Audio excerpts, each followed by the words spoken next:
እንደ ማይክል ጃክሰን እንዲህ ብለህ ነበር የምትመጣው። አዎ ለምን ማረሰ እሱን እንደ ያሱማ ግድ ነበር እና አራት አይነት አባቶች ኦኬ ስታሊስ ኤቲኤም አባት ኦኬ ኢሞሽናሊ አብሰንት ብዙ ወጣቶች ለራሳቸው ክፍል ያደርጉና ከሞባይላቸው ጋር ኒካ ያስራሉ። ልጆች ከወላጆች ምንድነው የሚፈልጉት? ለልጆቻችን የምንሰጠው ትልቅ ነገር የልጅነት ትዝታ ነው። እንኳን ወለድኩሽ ለምን ኑሮ 10 ሚሊዮን ብር አይገባም? እንኳን ወለድኩሽ አልሐምዱሊላህ ትልቋ ልጅ አንድ ጊዜ እኔና ባለቤቴ ከሆነ ሰርግ ምናምን ስንመጣ ሌሊት ቁጭ ብላ ስታጠና አገኘኋት። እንዴ ምንድነው የምትሰሪው ብዬ በዚህ ከኚህ እናት ልጅ ጋር የሚያመሳስለን ነገር ምንድነው? ጥናቷ ነገር ጋር አሁን ጥናቱን ኑጌ ሳይመጣ ቶሎ ላጥና እንደው ማጋነን አይሆንብኝና ፋዘር ስኮላርሺፕ ይደርሰውና ከጉዬ ይጠፋል ከስሬ ይጠፋል። አንተ ከክፍለ ሀገር ልጆቻችንን የወደድናቸው ወይንም መልካም ያረግንላቸው መስሎን የምንጎዳቸው 5 መንገዶች።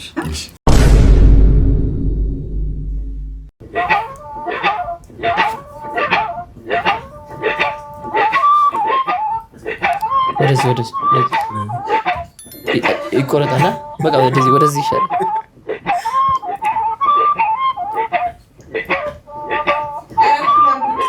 አይ ተመችቶኝ ነው እንዴ ወዴት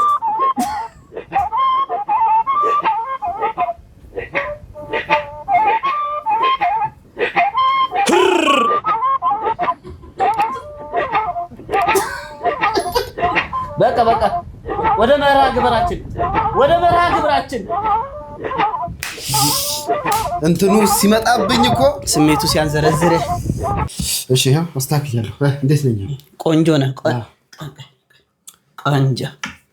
ሰላም ውድ የዩቲዩብ ቤተሰቦቻችን እንደምን አላችሁልን?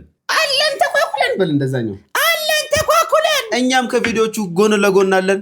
እንደተለመደው ሰዓታችንን ጠብቀን ከች ብለናል። ከቪዲዮቹ ጋር አብረናችሁ የምንቆየው እኔ ግስላው እንዲሁም እኔ ወንድማችሁ ተሙ ንጉሴ ከካሜራው በስተጀርባ ቅመሚት አቤት ይበልሽ መድኃኒዓለም አብረን በመሆን ነው ማለት ነው። እንደተለመደው ኢትዮጵያ ውስጥ የምትገኙ ውድ ክቡራትና ክቡራን ቤተሰቦቻችን ቪዲዮን ከመጀመራችሁ በፊት እንደተለመደው ላይክ በማድረግ የመጀመሪያ ሰብስክራይብ በማድረግ ሲቀጥል ደግሞ ሁሌ ቪዲዮ ፖስት ስናደርግ ወደ እናንተ እንዲመጣ የደውል ምልክቷን በመጫንና በዋናነት ደግሞ ቪፒኤን አብረታችሁ እንድትመለከቱን እንድትተባበሩን በአክብሮት እንጠይቃለን ማለት ነው። አካውንታችሁን ከፋይዳ ጋር የኛ ቪዲዮ ደግሞ ከቪፒኤን ጋር ማገናኘታችሁን እንዳዘነጉ። እንግዲህ ዛሬ ለየት ባለ ፕሮግራምና መርሃ ግብር ይመጣል። በጣም ጸዴ ፕሮግራም ነው ዛሬ ይዘንላችሁ የተከሰተ ነው ማለት ነው። አካውንታችን ለአቅመ ማስታወቂያ ስለደረሰ ሽማግሌ ልካችሁ እናስተዋውቅላችሁ ማስታወቂያ ማሰራት ትችላላችሁ ማለት ነው። ከታች ያስቀመጥነው የሶሻል ሚዲያ ሊንክ አለ። አይ ካላችሁም ደግሞ ስልክ ቁጥርም አለላችሁ። አይ ምክትሉ ከሆነ ደግሞ አካውንት ቁጥር አለላችሁ እና አናግሩን ማለት ነው። ቪዲዮ ላይክ እያደረጋችሁ ዳይ ወደ ቪዲዮ ታንገተ ነው የምቆርጠው እንዴ እንዳልክ እዛው አይደለም። ይሄን ሐሳብ ቁረጩ ነው ብዙ ስለወራ የዛሬው ቪዲዮ ከዚህ ቀደም ሐሳብ እንድትሰጡን በነገርናችሁ መሰረት አንድ ሐሳብ ይዘን እንዴ ምንድነው የሚያሾካሽክ ጮክ በላቸው እንጂ ስሜት ውስጥ እንዲገቡ የዛሬው ቪዲዮ ብለህ ጀምረሽ የዛሬው ቪዲዮ ከዚህ ቀደም ሐሳብ አስተያየት እንደጠየቅናችሁ አንድ ንዑስ ሐሳብ ይዘን ሐሳቡን እስከ መጨረሻው ድረስ እስከ መፍትሄው ችግሩ ምን ነበረ መፍትሄውስ ምንድነው የእርምት እርምጃ እስከ ቪዲዮ ያለሰለሰ ጥረት እስከ መጨረሻው ድረስ የምንሄድበት ይሆናል። የዛሬው ቪዲዮአችን በዛኛው ዩቲዩብ አካውንታችን ላይ ጠቆም ለማድረግ ሞክረን ነበረ። የ90ዎቹ ልጆች አስተዳደግ እንዲሁም ደግሞ የአሁኑ ልጆች አስተዳደግ በስተመጨረሻም ደግሞ ይሄን ሁለት ነገር ከ90ዎቹ አሪፍ ነገር ካሁን ካሉት ደግሞ መጥፎን እኩይ ተግባሩንም ትተን የማጣጣም ሂደት አጣጥመን እንዴት ነው መቀጠል ያለብን ኤግዛክትሊ የሚለውን ነገር በዚህ ቪዲዮ ይዘንላችሁ መተናል። ስለ አባት ከተነሳ ስንት አይነት አባቶች አሉ? እስቲ አንድ አባታችን ስንት አይነት አባቶች አሉ በዝርዝር አስቀምጡታል። ከኛ ካልተማርን አባትም ካልሆንን ለአቅመ አባትነት ደርሰናል ብዬ አምናለሁ። ግን ገና አባት አልሆንምና አባት ከሆነ ከሚያስተምር ከተማረ ጭንቅላት ሰምተን ብንመለስ አይሻልም? ሰምተን እንመለስ። 4 አይነት አባቶች ኦኬ እስኪ ፕሊዝ 4 አይነት አሁን እንግዲህ የትኛውን ሁላችንም እስኪ እንጠይቅ ሁሉም የድርሻውን በትዳር ውስጥ እየተወጣ አይደለም ትክክል አንደኛው እንግዲህ ላቋርጣችሁ ይቅርታና እስቲ ሁላችሁም በዚህ ቪዲዮ ላይ 4ቱን አይነት አባቶች ወንድማችን ይዘረዝርልናል ከአራቱ መካከል እናንተ የትኛው ናችሁ የሚለውን እንግዲህ ኮሜንት ላይ አስቀምጡልን አባትም ይሆናችሁ ይሄኛ የአባትነት ወዛችን በእንዲህ አይነት መንገድ ነው ብላችሁ ዘርዝሩልን የኑጌ ከዚህ ውስጥ ከሁሉም ላይ የለም ኑጌ ይችላል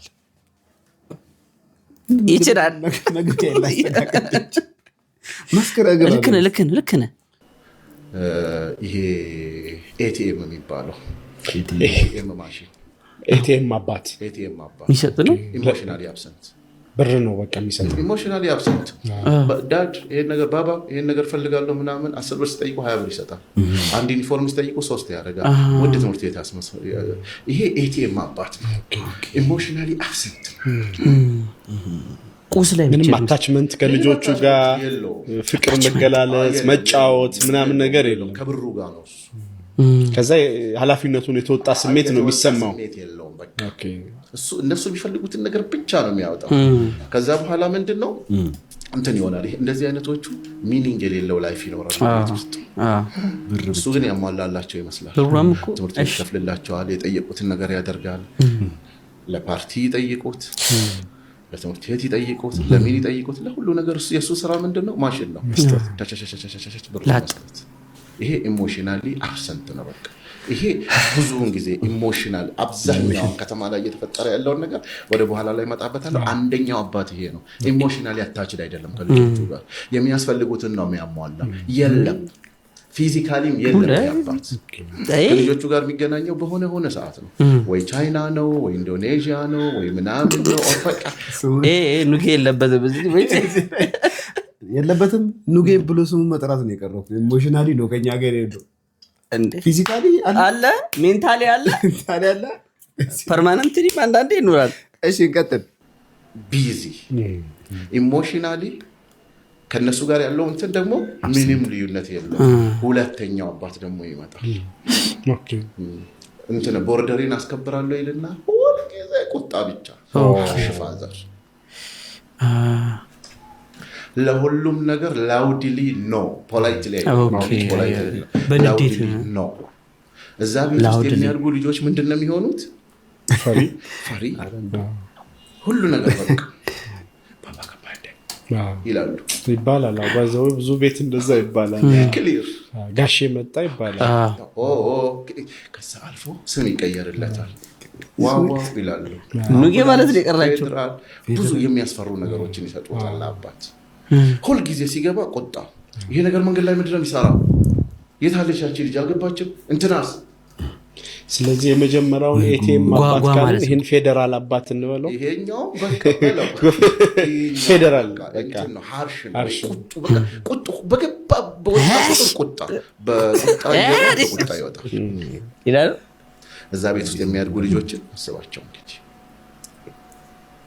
ምንም ነገር ለምሳሌ የሆነ መጠየቅ ያለባቸው ነው የተሳሳቱ ነገር ለምሳሌ እንደዚህ ያለ ልጆች ትምህርት ቤት ላይ ወላጅ ጥራ ከተባሉ በቃ እግር ላይ ነው የሚወድቁት ምክንያቱም ኦሬዲ ቁጡን ይገለናል እንደዚህ በቃ ኦሬዲ ልጆቹ ይሄ ነው እንግዲህ ነገ አገር የሚረከቡ ልጆች አንደኛው ኢሞሽናሊ ሩቅ ነው ሁለተኛው ደግሞ በጩኸት ነው ሶስተኛው ደግሞ አለ ፓሲቭ ፋዘር ቅድም ያልከው ሌዚስፌር ይሆን ምንም ነገር ስሙ ብቻ ነው ያለው ድምጹና ስሙ ምንም ውስጥ ኢንቮልቭ ያደርግ አለ መኖር እንደመጀመሪያው አይደለም ግን ምንም ላያዝ ምንም ሰሚሲቭ ነው ዝም ብቻ አለው በቃ ስሙና ድምጹ ነው ያለው አቤት የሚለው ድምጽ ሚናውን ትቶታል ይሄስ ምን አይነት ነገር ይፈጥራል ልጆቹ ላይ ቤተሰቡ ላይ ልጆቹ ሚናቸውን አያውቁት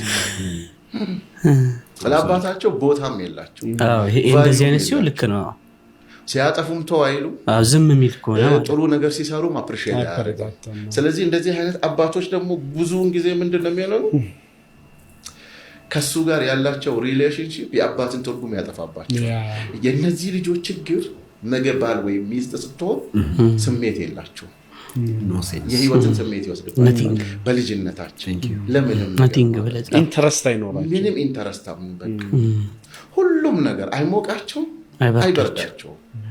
ስሜታቸው ይጠፋል። የመጨረሻው አለ ትክክለኛው ማለት ሄልዚ ፋዘር። ይሄኛው ምንድነው የሚያደርገው? ብዙ ጊዜ ኢሞሽናሊ አታችድ ከቤተሰቡ ጋር፣ ከሚስቱም ጋር፣ ከልጆቹም ጋር ምክንያታዊ ነው። ከልጆቹ ጋር በፍቅር ያሳልፋል። አብሮ ይበላል፣ አብሮ ይጫወታል፣ ሁሉ ነገር ያደርጋል። የአባትነትን ድርሻ ይወጣል።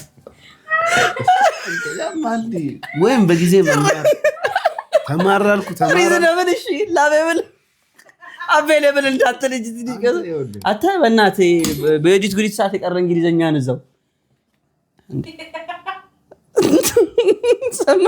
እኔ እንደውም አላስችል ብሎ ነው እንጂ ላስቀይምህ ነበር።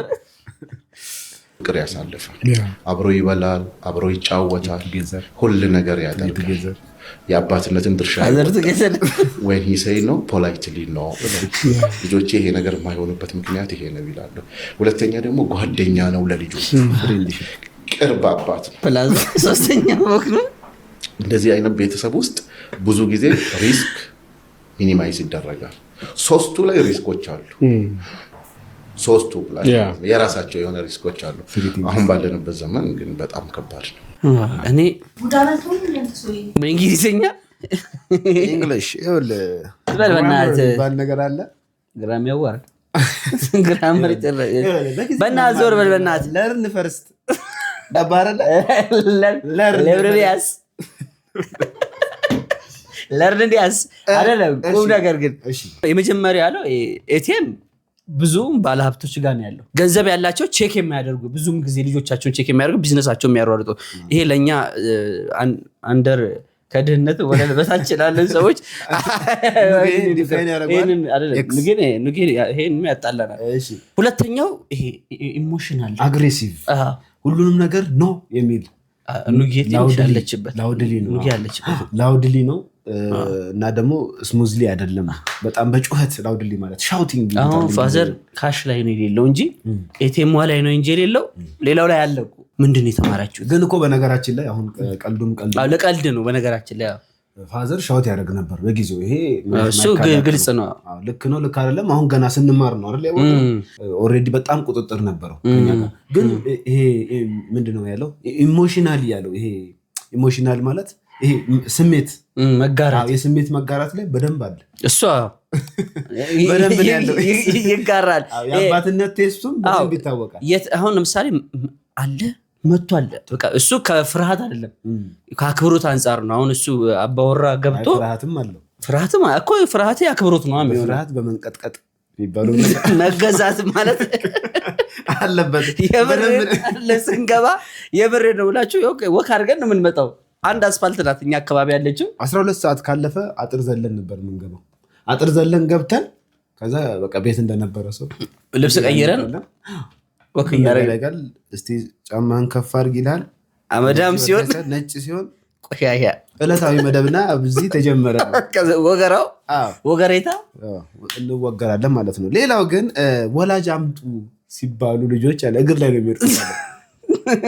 በጣም አስተማሪ ቪዲዮ ነው ይዘው በተለይ ወላጅ አምጡ ይኸውልህ ገባሉ አንኳኩቶ ልክ አሁን ቅድም እንዳሳየነው ቪዲዮ ልክ በሩን አንኳኩቶ ሲገባ መጀመሪያ መረጋገጫ ነው የምትሆነው።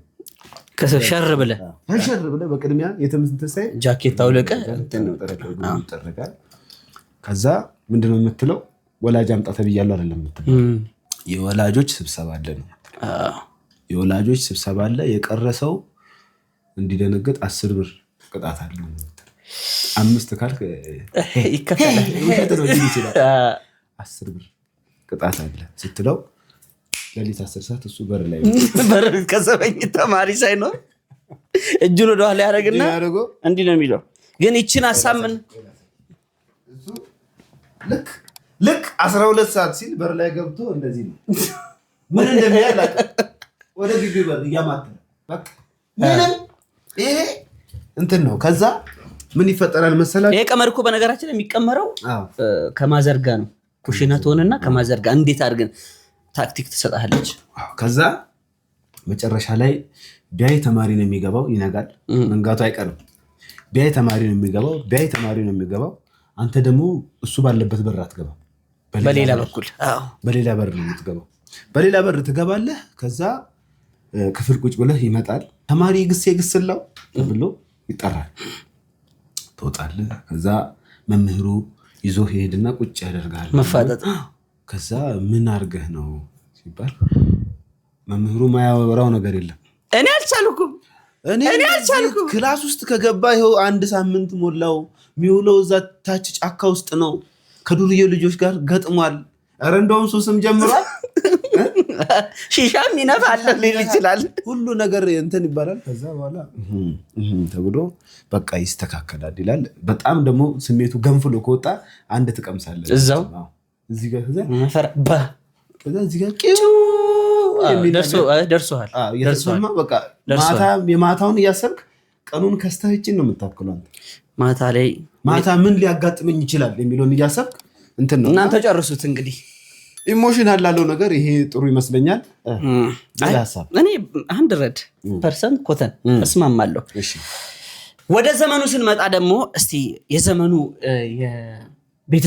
የልጆች አስተዳደግ እንዲሁም የቤተሰብ አታችመንት ምን አይነት ነው? ቶታሊ ዲፈረንት ፍሮም ዚስ ማህበረሰብ yes exactly።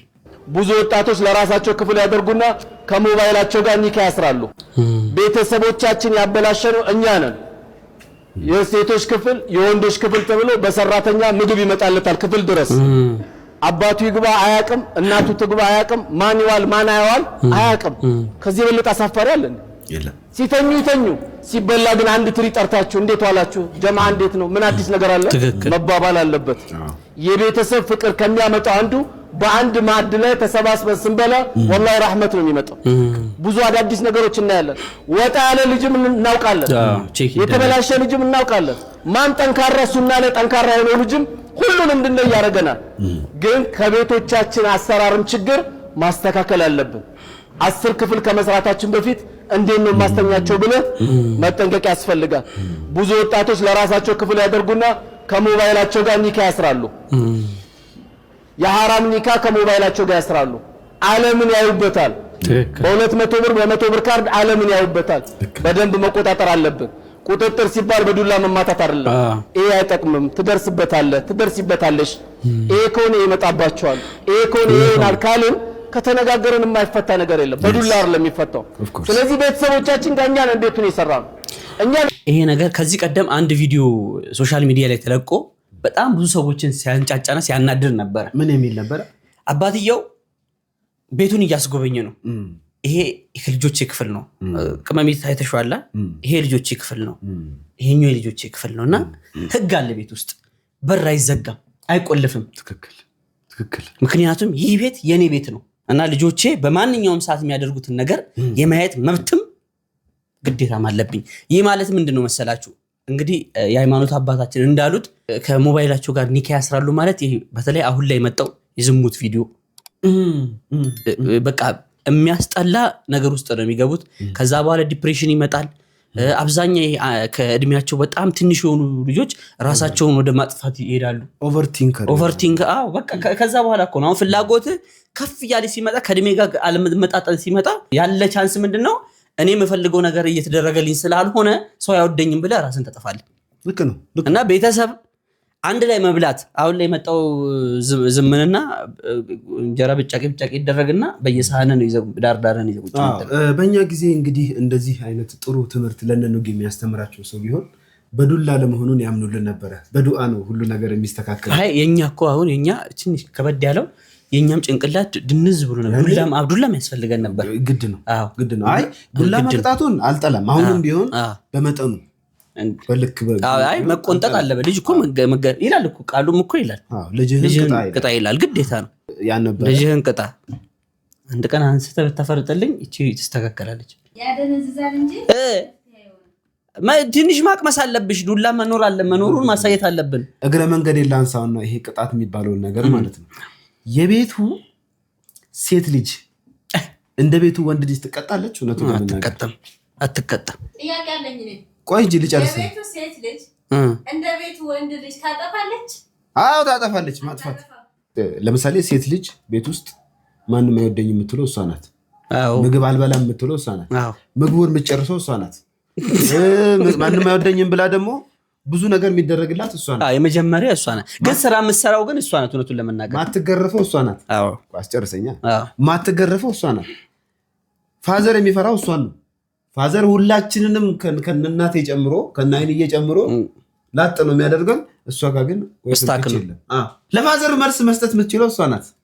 እንግዲህ ከተናገርኩ እሷና የታክሲ ረዳቶች መልስ መስጠት የሚችሉት በቃ እስቲ አንተ ባይነቂጥ እይ ነቂጥ ወንዱ አሁን ሄዶ አባዬ ጫማ ግዛልኝ የለኝም ይላል። በነገታው የሱን ጫማ አድርገን ቻርሊ ቻፕሊን ይመስል እኔ 97 ላይ የገዛኋት ጫማ አለች። እስካሁን ብታይ ንጹህ ናት።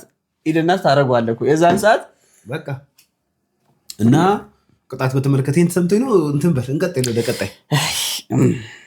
አታጥፉ። ለማንኛውም ወንዶች እኛ እናጠፋ እንደ ሴቶች ጸባይ እኛ እናጠፋ። ልጆች ከወላጆች ምንድነው የሚፈልጉት? አሁን ለምሳሌ የምትሰጧቸው ነገሮች ምንድነው? አሁን ቅድም እንዳለው ኤቲኤም የተባለው ቤተሰብ ሳይሆን ዋንደኛ ልጅ እስኪያድግ ድረስ ራሱን እስኪያቅ እንዲሁም ቤተሰብ እስኪመሰረት ድረስ ይዞ የሚያስቀምጠው ስንቁ ምንድነው? እስቲ ሰምተን እንመለስ ከእህታችን ወይም ከእናታችን። ያው እስካገባ እስከ 18 ዓመት ድረስ ንጉ ያስቀምጠልኝ ጥሪት ነው። አግብቼ ስወጣ ከቤት ቡጢ ነበር እሱ ሰጥቶ ምን ነው ለኔ እኮ ነው እየነገርከኝ ያለው እኮ አይደለም። አይ እንዴ ተመልካቾች ያንተ እንቶ ፈንቶር ያሉ ባልታ የነገር ተርታ ምን አልሽ? ቅመም የማይታይ መስሏችሁ አይ ቪዲዮ አሁን ሲደውልልህና አንተ ብለህ ስሜን ማጥፋት ጀመርክ ነው የሚልህ። ለልጆቻችን የምንሰጠው ትልቅ ነገር የልጅነት ትዝታ ነው። ምንድነው? ምን አይነት ትዝታ ነው ለልጆቻችን የምንሰጠው? ሳራ ነኝ ከእናት ለእናት። ለልጆቻችን የምንሰጠው ትዝታ ኤክስፔንሲቭ እቃ መግዛት ነው? ውድ የሆኑ እቃዎች መግዛት ነው? ወይስ አብሮ በመጫወት ነው? አብሮ ጊዜ በማሳለፍ ነው? ለልጆቻችን ትልቅ ነገር የምንሰጣቸው ትዝታ ነው፣ ኤክስፒሪየንስ ነው፣ የልጅነት ትዝታ እና ያንን ሆን ብለን ለልጆቻችን መስጠት አለብን። ያም አብሮ ዝቅ ብሎ አብሮ በመጫወት አብሮ ፐዝል በመስራት አብሮ በመሳሳቅ እሱ ነው። ሌላው ደግሞ ጥሩ ቫልዩ የማይረሱትን አይነት ተረቶች በመንገር መጽሐፍ በማንበብ አብሮ እንደነዚህ አይነት ትዝታዎች ነው ልጆቻችን ውስጥ መክተት ያለብን። ሌላው አብሮ ቁጭ ብሎ ምግብ በመብላት አብረ ምግብ እየበላን ጥሩ ትዝታዎችን ማውራት፣ መሳሳቅ፣ ፕሌዘንት የሆነ ስሜት እንዲሰማቸው ስለራሳቸው የተለያዩ ነገሮችን ውስጣቸው በመክተት ነው። ያ ደግሞ ትልቅ ትዝታ ነው። ያንን እንስጣቸው። እህታችን ትክክለኛ ነገር ነው የተናገረችው። አንተ ወደ ራሴ ህይወት ስለወሰድከው ነው የገረመ። እኔ ወደ እኔ ህይወት ስላመጣሁት ነው ሳቂ። እንደ አንተ ከኑጌ ጋር አብረህ አልበላም እንዴ? በልቻለሁ። እና ታዲያ እሱ ሲጀምር ይሄ ተቆራርሶ የሚቀመጥ ነገር አይወድም፣ አብሮ ነው የሚበላው። አዎ እና የፈለገ ነገር ቢፈጠር ማለት ነው። አንደኛ ምግብ ለብቻ አይቀርብም። እኛ ቤት ሁላችንም በጋራ በአንድ ትሪ ነው የምንበላው። ምንም ቢፈጠር ማንም ከማንም ቢጣላ ውጪም በልቶ በልቻለሁ አይልም። ቤት መጥቶ አብሮን ይበላል፣ አንድ ላይ ይበላል። ትክክል። ምግብ ደግሞ ሁላችንም እንድንበላ ነው በደንብ ሰፖርት የሚያደርገን። አኩርፈህ ምናምን የሚባል ነገር የለም። ብላት ነው። ትበላለህ ነው። ካልበላህ ትበላለህ ነው። አበላለሁ ነው። ከዚህ ደግሞ ይሄ ይሻላል። ቀድመ ብትበላ ይሻላል። አይ ይሄ ምርጥ ሀሳብ ነው። ግን አብዛኞቹ ቤተሰቦች አሁን ለትዝታው ምናምን እየቀረ እኮ ነው። ትዝታው እየቀረ ነው። አሁን ሶሻል ሚዲያውም ቲክቶኩም ምኑም ስለመጣ ስልክ ላይ ነው። ከዛ ሁሉም ጥጉን ይዝና ቡቺ ናት ደበደሩባት። እሺ እግሯን ብሏት ነው እዚህ እንደሰው ቁልጭ ነው። ዳርዳር ይዝና ሁላችሁም ጋር የምትታዘቡት ነገር ነው ስልካችሁ። የምሬ ነው የምላችሁ። አብሮ ማውራት ምንድነው? ኒካ አስሯል አልኩ እኮ ቅድም ጀነራላይዝ አድርጓል። ሐራም ይሁን ኒካ አስሯል። ግን አሁን እንደነዚህ አይነት አባቶች አሁን ለምሳሌ እንደነዚህ አይነት አባቶች ቢኖርስ?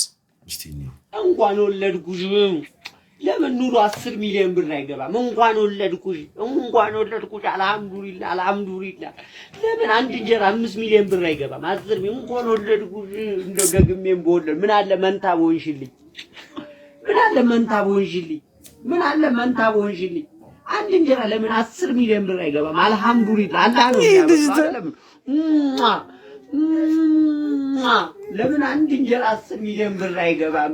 ለምን አንድ ዳቦ 10,000 ብር አይገባም? እንኳን ወለድኩሽ ሮቢን ወደደ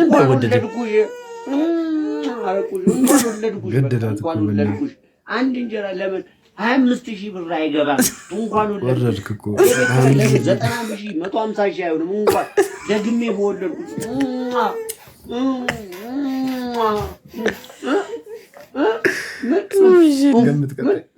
አላስቅሽም? 10,000 ብር ምን ደግሞ ደስ ስትል ነው የምወደው። 10,000 ሳይገባል። አይ ቁም ነገር ግን እንደዚህ ልጆች የአባቶቻቸውን የአባትና የእናቶቻቸውን ጠረን ልጆች ማለት ነው የምር አይ በሆነ ነገር በጣም ስቄ ስለነበረ ነው። ልጆች የቤተሰቦቻቸውን ጠረን የእናታቸውን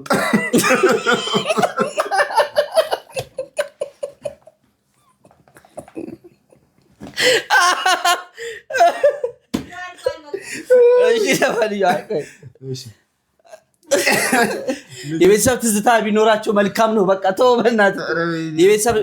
ልጆች የቤተሰቦቻቸው ትዝታ ሊኖራቸው ይገባል። ከነሱም መካከል አብሮ መጫወት፣ አብሮ መብላት፣ አብሮ መዝናናት፣ አብሮ ማውራት። ትልቋ ልጅ አንድ ጊዜ እኔና ባለቤቴ ከሆነ ሰርግ ምናምን ስንመጣ ሌሊት ቁጭ ብላ ስታጠና አገኘኋት። እንዴ ምንድን ነው የምትሰሪው ብዬ በዚህ ደግሞ በዚህ ሰዓት በቃ የተጨነቀችብኝ መሰለኝ። ከዛ ምን እንደሆነ ልንገር፣ እናቴ ሳትመጣ ቶሎ ላጥና መትል ላይክ ካለለ ቶሎ ትራጥልቼ ከመሸ ደፍተሯን መዝጋት ትፈልጋለች እንዳልቆጣ ከመሸ እንዳታጣ በጣም ተምራለች። እና የተማረችው ግን መርጣ ነው። መማር ይሄን ይጠቅማል፣ አለመማር ይሄን ያረጋል ብላ የራሷ ዲሲዥን ነው። እኔ ልጆቼ ድሮ ትንንሾች ሆነው ተንበርክኬ ነበር ማናገራቸው አይናችን እኩል እንዲሆን። ቆሜ እንደዚህ ብለው እንዲያናገሩኝ በፍጹም አልፈቅድም። ወይ ቁጭ ልላቸውና እንደዚህ እኩል እንድንሆንና የመጀመሪያው ልጄ ዳዊት ይባላልና ሁሌ 12 ዓመት 13 ዓመት ሆኖት መጋጨት ስንጀምር መጀመሪያ ምለው ምንድነው ዳዊትዬ እኔ የ12 ዓመት ልጅ እናት ሆኜ አላቅም። I really don't know ማረገውን አላቅም። እሺ አንተም 12 ዓመት ሆኖ አያቅም። ስለዚህ አንተም ሰውነት ውስጥ የሚሆነው ነገር አናቅም። ስለዚህ ሁለታችንም እንደማናቅ እንከባበርና አንተም ሪስፔክት የኔን ፍርሃት የእናትነት ፍርሃት እኔም I should respect the intelligence in you that knows more than I know as the mother. Okay. You see? ብዙ ጊዜ ወላጅ ስንሆን አንዳንዴ ፍርሃታችን ልጆቻችንን ሰፍኬት እናደርጋቸዋለን። የሚገርምህ እነሱ ውስጥ ያለው ማንነት it is really all knowing guidance እና spaces እንዲሰጠው ነው የሚፈልገውና የሚደመጡ ልጆች ያደምጣሉ፣ የሚከበሩ ልጆች ያከብራሉ፣ የሚታመኑ ልጆች ይታመናሉ፣ ያምናሉ። እና ኢንቴንሽናል እንሁን ልጆች ስናሳድግ ይላሉ። የሚገርም ሎጂክ ነው። በጣም የሚገርም ሎጂክ ነው። ከኚህ እናት ልጅ ጋር የሚያመሳስለን ነገር ምንድነው? ጥናቷ ነገር ጋር አሁን ጥናቱን ኑጌ ሳይመጣ ቶሎ ላጥና ነበር። እኔ አላውቅም። እኔ ጋር ታፍጥ ኑጌ ሳይመጣ ቶሎ አጥንቼ ጨርስ ነበር። እና ፋዘር ደግሞ ለምን ይሰጋ ነበር መሰለ? እንደው ማጋነን አይሆንብኝና ፋዘር ይሄ ልጅ እንዲህ በርትቶ ከተማረ ስኮላርሺፕ ይደርሰውና ከጉያ ይጠፋል።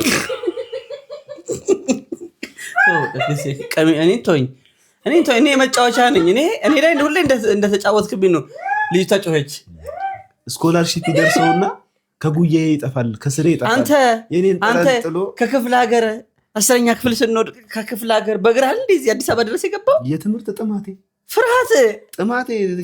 ጥማት አላስጠና ብሎኝ ፋዘር አላስጠና አላስፈሳ አላስገሳ ይሁን አላስጠናውን እንጃ።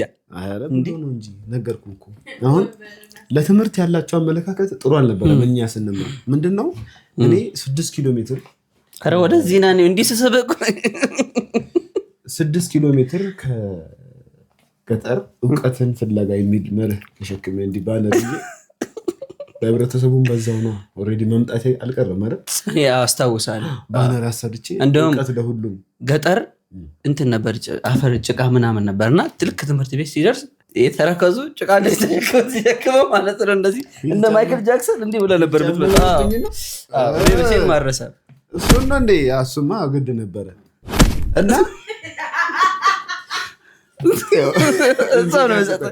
እና ትምህርት ለሁሉም 6 ኪሎ ሜትር መማሪ ለጥናቴ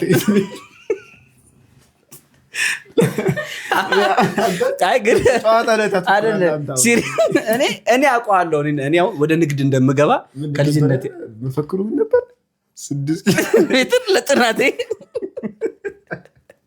አይቆም ነገር ግን አይደለም። እሺ አንተ አሁን የሲሪየስ እኛ አሁን ያደግንበት መንገድ አለ። ከግብረ ገብ አንጻር ከስነ ስርዓት አንጻር ለአንተ ጠቅመዋል አልጠቀመም? ጠቅመዋል። የዘጠናዎቹ ሲባል የዘጠናዎቹ አባቶች አሁን ለምሳሌ በጣም ሞደርንም ቢሆን ግን ቁጣው አለ። ከትምህርት በላይ ዲሲፕሊን ላይ ያተኩራል። በስነ ስርዓት መብላት፣ እየበላ አለማውራት፣ ልጆች ድምጻቸውን ከፍ አድርጎ አለመናገር። ይሄ በነገራችን ላይ አሁን እየቀረ መጣ እንጂ ዲሲፕሊን በየቦታ ነበረ። በየቦታው ስነ ስርዓት ያስተምር ነበር። እድር ስነ ስርዓት ያስተምር ነበር። ሰዓት አከባበር፣ እቁቦች፣ ትምህርት ቤት ራሱ ስነ ስርዓት ስለነበረ ምን አንዘልም፣ ይሄ መስመራችንን አንዘልም ነበር።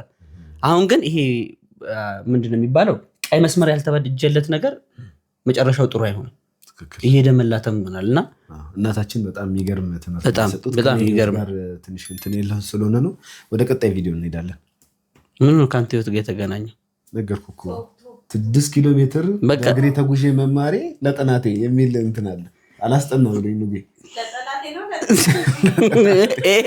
የጸም መፈክር ነው የለው እንጂ ለጠላቴ ትምህርት ለሁሉም ባካችን እንማር ልጆች በርትተን ሀገር እንድንገነባ ንጉን አስተውለን ከሙ ቢደነዝዝ ባይማር ባይገባው ሚያው ረባባው ሚያው የሚል እንድል ልጆቻችንን የወደድናቸው ወይንም መልካም ያደረግንላቸው መስሎን የምንጎዳቸው 5 መንገዶች። ማስተማር ይልቅ ማዳን። ይህ ማለት ምንድነው? ሁልጊዜ ልጆቻችን የሆነ ነገር ሲከብዳቸው ቶሎ ብለን ገብተን የምናስተካክልላቸው ወይኛ የምናደርግላቸው ከሆነ ያ የራሳቸው ስትራግል አድርገው የሚማሩበትን ስኪል እየወሰድንባቸው ነው እና ሰልፍ ኮንፊደንሳቸውንም በዛው እያበላሸን ነው ማለት ነው። እና የጠቀምናቸው የረዳናቸው ያቀለልንላቸው መስሎን ሁሉም ነገር ትንሽ የሚከብዳቸው ሲመስለን ወደ ማዳን የምንገባ ከሆነ ልጆቻችንን የመማርን እድል እየወሰድንባቸው ነው። ሁለተኛ ልጆቻችን የጠየቁትን ሁሉ እሺ ማለት ወይም ኢንደልጀንስ የምንለው ማለት ነው እና ይህ ብዙ ጊዜ ከምን ይመጣል? ወይኛ ስናድግ የተከለከልናቸው ነገሮች ከነበሩ ወይ ደግሞ የሆነ ነገር ሳይኖረን ከሆነ ያደገውና አሁን ደግሞ አቅሙ ካለን በቃ ልጆቼ እኔ ያልነበረኝን ሁሉ ሰጣቸዋለሁ በሚል ሀሳብ ልጆቻችንን የጠቀምን መስሎን ልጆቻችን የጠቀሙትን ያዩትን ነገር ሁሉ እሺ ማለት። አንዳንዴ ደግሞ ወይ ለቅሶን ወይ ደግሞ ልጆቻችን ሀዘን እንዳይሰማቸው በማለት ሁሉን ነገር እሺ የምንል ከሆነ እንደዚህ የሚያድጉ ልጆች ብዙ ጊዜ ሰልፍ ኢንታይትልድ ወይንም ደግሞ በቃ ይገባኛል የሚሉ ሁሉን ነገር በቃ ስጡኝ የሚሉ ልጆች ይሆኑብናል እና የምንሰጠውን ነገር ምክንያታዊ በሆነ መንገድ ካላደረግነው ትንሽ አስቸጋሪ። ሶስተኛው ከመጠን ያለፈ ውዳሴ። ይህ ደግሞ በቃ ልጆቻችንን በቃ አንተ እኮ የምትገርም ነህ፣ አንተ እኮ ጎበዝ ነህ፣ አንተ እኮ በቃ ሁሉ ነገር የሚያደርጉትን ነገር ሁሉ ጉብዝናቸውን የምችሉ በቃ በጣም ሁልጊዜ አድናቂዎች ከሆነን የስ ማድነቅ ያስፈልገናል ልጆቻችንን። እንዴት ደግሞ ነው በደንብ ኢንቴንሽናሊ እንደምናደንቅ ከዚህ በፊት አንድ ቪዲዮ ሰርቻለሁኝ። ግን በቃ በሆነው ባልሆነ ሁልጊዜ ጎበዝ እኮ ነህ የምንላቸው ከሆነ ልጆቻችን በጣም ሲበዛ ምን ይፈጠራል? ልጆቻችን መውደቅን ወይንም ደግሞ መሳሳትን የሚፈሩ ልጆች ይሆናሉ። ብዙ ጊዜ በእኛም ሶሳይቲ ካያችሁ ብዙ ሰው በጣም ፐርፌክሽኒስት ከመሆኑ የተነሳ ፌሊየርን ከመፍራቱ የተነሳ አዲስ ነገር አንሞክርም። ምክንያቱም ጎበዝ ካልሆንስ በዛ ነገር። ስለዚህ ብዙ ጊዜ ሙከራቸውን ማድነቅ ላይክ አኮምፕሊሽመንታቸውን ብቻ ወይ ደግሞ በቃ አንደኛ ወጣችሁ ወይ ደግሞ 10 አገኛችሁ ሳይሆን በጣም ሞከርክ ይህንን ፈተና ጥሩ ውጤት ለማምጣት ሞክረሃል። ኢቭን መሞከራቸውን ኢቭን መውደቃቸውን ራሱ አክኖሌጅ ማድረግና እሱም እውነተኛ ነገር ሂውማን እንደሆነ መጥፎ ነገር እንዳልሆነ ማሳየት አለብን ማለት ነው። አራተኛ በጣም ግልጽ የሆኑ ባውንደሪዎችን ወይንም ገደቦችን ለልጆቻችን አለመንገር ወይንም ደግሞ ሳይኖረን ሲቀር ምን ይፈጠራል? ልጆቻችን ምን አክሰፕተብል እንደሆነ ምን እንዳልሆነ ስለማውቁ እንዲያውም ነፃነት ከመስጠት ይልቅ በጣም የሚጨነቁ በጣም ኃይለኛ ባህሪ ያላቸው ልጆች ይሆኑብናል። ምክንያቱም ልጆች በጣም የሚፈልጉት ምንድነው ስትራክቸር ይፈልጋሉ። የሚነገራቸው ነገር ይሄ ነገር ትክክል ነው፣ ይሄ ነገር አይደለም፣ ይሄ ነገር እኛ ቤት ይደረጋል፣ ይሄ ነገር አይደረግም የሚል ክሊር የሆነ ባውንደሪ ይፈልጋሉ ልጆች እና አንዳንድ ጊዜ ምንም በቃ እንደመጣው ከሆነ ሁሉም ነገር የምንሸኘውና ግልጽ የሆነ ክሊር የሆነ ባውንደሪ በቤታችን ከሌለ ልጆቻችን በቃ ካለማወቅ የተነሳ በጣም ግራ ከመጋባት የተነሳ እኛ እንደምንፈልጋቸው አይነት ሰላማዊ ልጆች የመሆናቸው መጠን በጣም ዝቅ ያለ ነው ማለት ነው። 5ኛ ልጆቻችንን ከሁሉም በቃ ችግር ከጭንቀት ወይ ከሀዘን በቃ የማይመች ነገር ከመሰለን ነገር ሁሉ ኢቭን ከመሰልቸት ሬስኪው ማድረግ መፈለግ ወይንም ደግሞ በቃ ልጆቻችን ሁሉ ጊዜ ደስተኞች እንዲሆኑ መፈለግ። ልጆቻችን አልጋ ባልጋ እንዲደሰቱ እንደ ቤተሰብ እንፈልጋለን፣ ግን ህይወት ደግሞ ሁሉ ጊዜ ደስታ አይደለም፣ ሁሉ ጊዜ ኢንተርቴይንመንት አይደለም እና ልጆቻችን ሁሉንም የስሜት ሁኔታዎችን እንዲሰማቸው መፍቀድ አለመቻል ነው 5ኛውና ይህ ብዙ ጊዜ በምን ይታያል? ልጆቻችን በቃ ትንሽ እንኳን ሲያለቅሱ በቃ ይዞች ስቶፕ በቃ ማልቀስ አቁሙ፣ ወይ ደግሞ ትንሽ ሰለቸን ሲሉ አንስተን ወይ ስልክ ወይ ቲቪ መክፈል ወይ ደግሞ ትንሽ በቃ ደከመን በቃ ብቻ ስሜታቸውን በጣም መፍራት እና ሁሉም አንኮምፎርታብል የሆነውን ስሜት ከራሳቸውን ለማስወገድ በጣም የምናደርገው ጥረት ልጆቻችን አንደኛ እነዛን ስሜቶች የሚፈሩ ሰዎች ሆነው እንዲያድጉ ያደርጋቸዋል። ሁለተኛ ደግሞ እንዴት ጤነኛ በሆነ መልኩ እነሱ ነገሮች ሃንድል ማድረግ እንዳለባቸው የመማሪያ እድላቸውን እንወስድባቸዋለን ማለት ነው። ምን አይነት ቆንጆ ትምህርት ነው። አሁን የተማርኩን ግለጽልኝ እስቲ። እኔ አሁን የተማርኩትን በራሴ ማስታወሻ ይይዛለሁ። ዘይ አንቺ አላበዙትም እንዴ እነዚህ ዝም ስላቸው? ቀጥል። አሁን ምን ተማርክ? አሁን ከዚህ ትንሽ እኔ የተማርኩትን ልንገር አሉሉ አናት ስለሮ ተክለ ይዘህ የምትሄደው አይደለ? ስነ ስርዓት ይኑር እሺ፣ ስነ ስርዓት ይኑር። ከኔ አናት ዶንት ታች ማይ ሄድ። እሺ ተናገር። ምን ገባሽ? ሄድ ኦፊስ ገባው ልሻ አይደለም። አይ እኔ ተማርኩት ልንገር። እሺ ፍሬ ያለው ፍሬው ልቆ ዝም ብለህ እዛ እንደምትጽፈው እንዳጨው ይሄ እውቀት። እሺ ቀጥል። አሁን ምን ተማርክ? ከዚህ ውበቷ እንዳትለኝ ቀጥልሽ። አይደለም የኔንማ በንዑስ ይዣለሁ እንዳትል አይደለም። ይሄ ጭራሽ እንትን ስብሰባ አጀንዳ ስብሰባ። ይቅርታ። እሺ ቀጥል።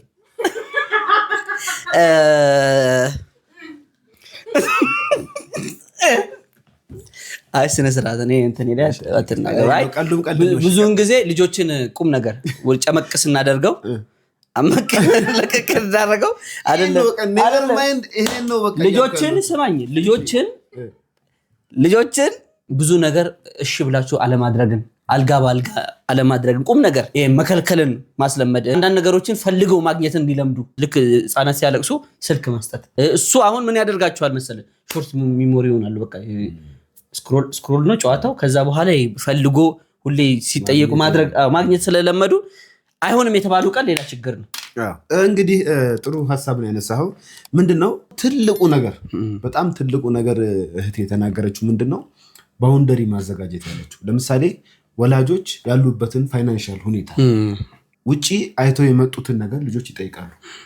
በሚጠይቁበት ጊዜ እንግዲህ ልጆቹ መጀመሪያም ጥያቄውን እንዳያነሱ የቤተሰቡን ፋይናንሻል ሁኔታ አሳውቀ ሊገነዘቡ። በጣም አሪፍ ይምር።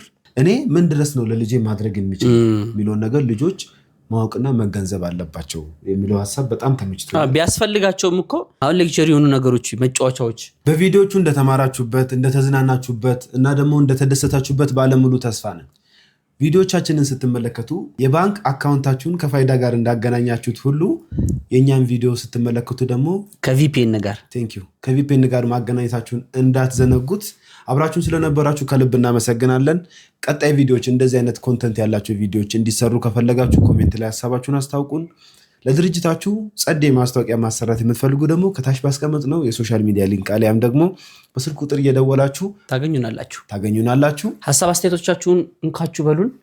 በቀጣይ ስለምን ይሰራ እዚህ ፕሮግራም ላይም ደግሞ ሀሳብ አስተያየትም ካላችሁ ኮሜንት ላይ ጻፉልን። ቀጣይ ይዘንላችሁ እንቀርባለን። እንወዳቸዋለን። እናመሰግናለን። እግዚአብሔር ያክብርልን። ስለተመለከታችሁ ሙሽክላ እንዲህ ማለቱን ግን ትተሃል።